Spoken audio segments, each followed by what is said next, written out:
السلام علیکم، امید ہے آپ بالکل ٹھیک ہوں گے۔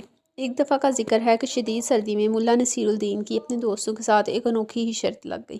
ملا کے دوستوں نے کہا، ملا اگر تم ایک پوری رات پہاڑی پر بغیر آگ جلائے گزار لو تو ہم تمہیں ایک سونے کا سکہ دیں گے، اور اگر نہ گزار سکو گے تو تم ہمیں کھانا کھلاؤ گے۔ ملا نصیر الدین نے یہ شرط قبول کر لی۔ انہوں نے ایک کتاب اور موم بتی لی اور پہاڑی پر رات گزارنے چلے گئے۔ موم بتی جلا کر ساری رات کتاب پڑھتے رہے اور کتاب میں یوں کھو گئے کہ رات گزرنے کی ان کو خبر ہی نہ ہوئی۔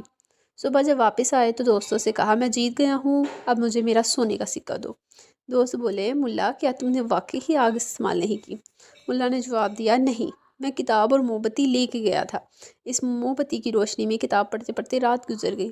دوست فوراً بول اٹھے، ہم سمجھ گئے، موم بتی کی آگ کی وجہ سے تمہیں سردی محسوس نہیں ہوئی، لہٰذا تم ہار چکے ہو، اور اب ہمیں ایک دن کا کھانا کھلاؤ۔ ملا نصیر الدین نے کچھ دیر سوچا، پھر بات مان لی اور کھانے کے لیے ایک دن مقررہ کر دن دوست مل کر گھر پہنچے ملا کے، لیکن وہاں کھانے کا کوئی انتظام نظر ہی نہیں آیا۔ انہوں نے کہا، ملا لگتا ہے کھانا ابھی تک تیار نہیں ہوا۔ ملا نے جواب دیا، نہیں، ایسا نہیں ہے، کھانا تیار ہو رہا ہے، بس تھوڑا سا مزید وقت لگے گا۔ 2-3 گھنٹے گزرنے کے بعد دوستوں نے پھر پوچھا، ملا کتنی دیر باقی ہے؟ ملا نے بولا، ابھی تک پانی اتنا نہیں ابلا کہ میں اس میں چاول ڈال سکوں، اگر یقین نہیں تو آؤ تمہیں دکھا دیتا ہوں۔ سب دوست ان کے ہمراہ بڑچی خانے میں گئے اور دیکھتے کیا ہیں کہ انہوں نے دیکھا کہ برتن کے نیچے چولہا ہے اور چولہے میں ایک چھوٹی موم بتی جل رہی ہے۔ دوستوں نے کہا، ملا یہ کیسا مذاق ہے، بھلا چھوٹی سی موم بتی کیا اس بڑے برتن کو گرم کر سکتی ہے؟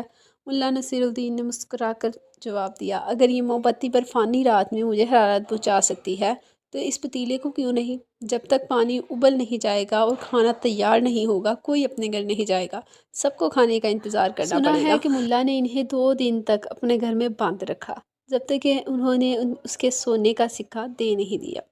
یہ کہانی ہمیں بہت بڑا سبق دیتی ہے اور ہمیں سکھاتی ہے کہ کسی شخص کے عمل یا نیت کے بارے میں رائے قائم کرنے سے پہلے مکمل صورتحال کو سمجھنا بہت زیادہ ضروری ہے۔